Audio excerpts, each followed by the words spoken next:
All right, and here we are with StroudHouse. Ryan, what do you think? Yes, hello. I am honored to be here today. Can't wait for you to shit on my team. 68 miserable fucking points, man. 68 sad points. Sad, sad points. Where do we start? From the top? CJ Stroud.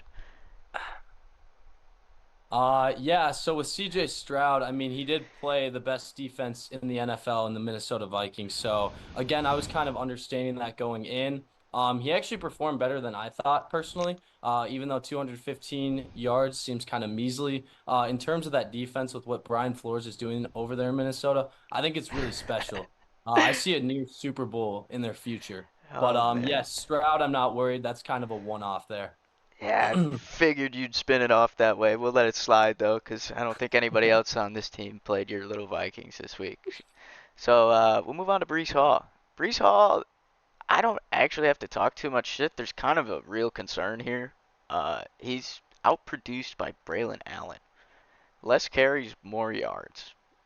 Kind of fluky, sure. They were leading the Patriots. I'm sure it was a bit of garbage time. But does this usage concern you at all? Going forward, no, it does not concern me. Again, it was a blowout. So even though 24-3 doesn't look like a blowout, I mean, if you did watch the game, which I assume a lot of people watching did, they did run the ball a lot because they want to see their other guys perform because Brees Hall is their obvious number one guy. So they got to give other guys an opportunity. I fully understand the logic behind that. There's Could, no concern there. yeah, it could be protecting him as well. Trying to prevent an unnecessary injury. Let the other guys ride. But Yeah. somebody else though, James Conner, 3 fantasy points. He put 17 down on the ground on 9 carries, averaging 1.9 yards per carry. Those are bad numbers. In the air, Those he are bad he numbers. caught a I'm ball not. for 8 yards. I mean, 3 for James Conner. The whole point of James Conner was that he was consistent and reliable. Wasn't too sexy. Doesn't have crazy weeks unless there are 3 goal line opportunities given to him. But 3 points is not what you want from James Conner.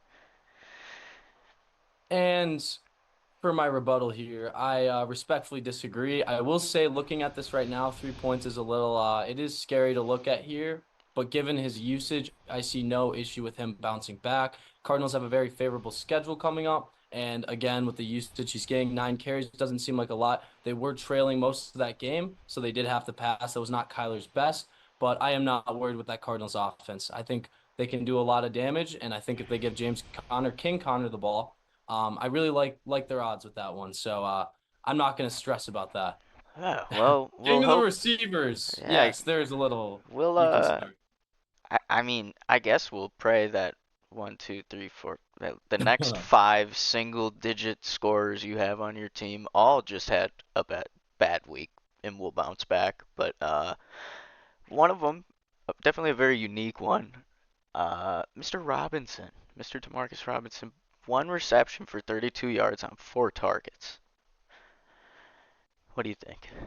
So in terms of that, I do have Puka Nacua on my bench right now, and I am resting a lot of my guys just in terms for playoff purposes. I want to make sure they're healthy. Again, this wasn't a big week for our guys. I just want to kind of give all the guys the credit here.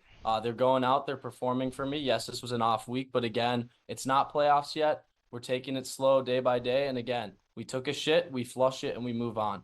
My guys all want the same end goal here, so there's good camaraderie among the squad.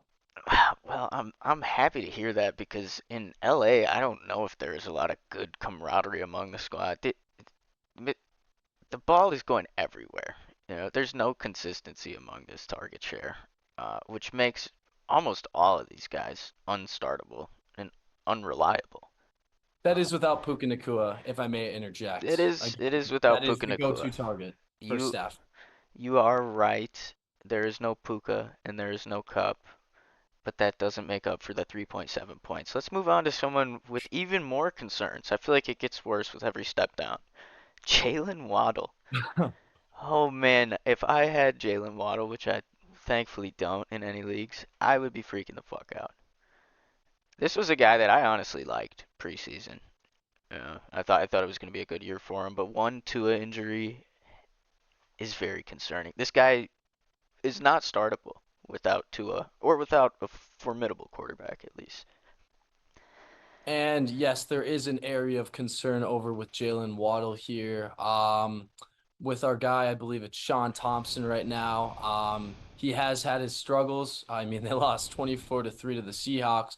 There is word on the grapevine that Bryce Young may be traded to the Miami Dolphins. I'm not going to act like Bryce Young is great by any means, but he also hasn't been given a system. He hasn't been given a good head coach, as in Mike McDaniel. He doesn't have a good supporting cast. I can see Bryce Young moving here, and I'm going to keep Jalen Waddle because I see potential for his future. As of right now, he is one of my uglier players. I will not lie, but there's potential for a turnaround here. So I'm very optimistic. Optimistic is a good thing to be. We'll move on to the Atlanta receiving core. How about Kyle Pitts? 2 receptions, Son of a 59 yards. bitch. Fucking Kyle Pitts. I can we skip this one? I want to talk about Now let's Kyle hear Pitts. it. I'm Tell me I more. hate Kyle Pitts. He's getting canned. We are looking in the process of moving him. He's done some questionable actions in the locker room. Um, we we are not fond of Kyle Pitts. We do not like Kyle Pitts. So take with that information what you may. Anyone listening to this podcast, offer me some trades, please. You can have him. Nobody sent trade offers for Kyle Pitts. All right, Brian Thomas. 7.3, 5 for 9, 48 yards. Is this So one of the better looking guys on your team this week? Is that realistic to say? 20. That's Nine good. That's nine good. targets is solid. He still trails Kirk, but they were also trailing most of the game. I don't know if this is a normal amount of passes for Trevor Lawrence. 38 attempts. Holy shit, 21. Oh, he's bad. Trevor Sorry. Lawrence sucks. He's bad. No, he's terrible. He sucks. Um, in terms of Brian Thomas, I mean, I have heard, I won't disclose any names, Tyler, but I have heard some interest around the league in terms of Brian Thomas. And with that volume share, I mean, he's averaging 8, 9 targets a game. He's quickly emerged as Trevor Lawrence's favorite target. Again, we don't know how long Trevor Lawrence will last with the Jaguars, but as of right now, his position seems very secure because he is one of the highest paid quarterbacks in the NFL. So I don't see any reason as to why there would be a quarterback change. Brian Thomas is my guy for the rest of the year. I'm rocking him Yeah. out. No, I don't think there would be a quarterback change either, but the quarterback needs to change at least. Moving on to the Bills. That is very true. Yes, I agree. Keon Coleman 1 for 24. He was targeted once in this game. He scored a touchdown on it.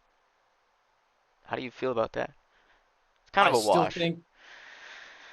This Did you game say he's was washed? No, I think the game was kind of a wash for a lot of the Bills guys. I mean, it was over in 1 quarter again, 2 quarters. I don't remember how it broke down. Yes, just in terms of that, with Keon Coleman, he is a rookie, so obviously I'm giving him a little more time and some leeway here. He was targeted once, that is correct, but again, it was a blowout. I don't believe, I guess Josh Allen threw the ball a fair amount of times. Can you go up in that stat just for me to see, please? Because I want to check for my understanding and my clarification here. So he did throw the ball, okay, 30 times. Again, he just needs to establish some chemistry with Josh being the best quarterback in the NFL as of right now. Sorry, second best behind Sam Darnold. With him being the second best quarterback in the NFL right now, I do like Keon Coleman's chance for potential here. I think he's a very big buy low. But I am going to keep him too. I like my rookies here. Brian Thomas, Keon Coleman, nothing but love. They're great guys in the room. We love having them on the squad. All right. Well, without touching on the kicker defense, I'd say that just about wraps it up for the 68-point StroudHouse team. Brian, I wish you the best of luck moving forward. I think you will need it.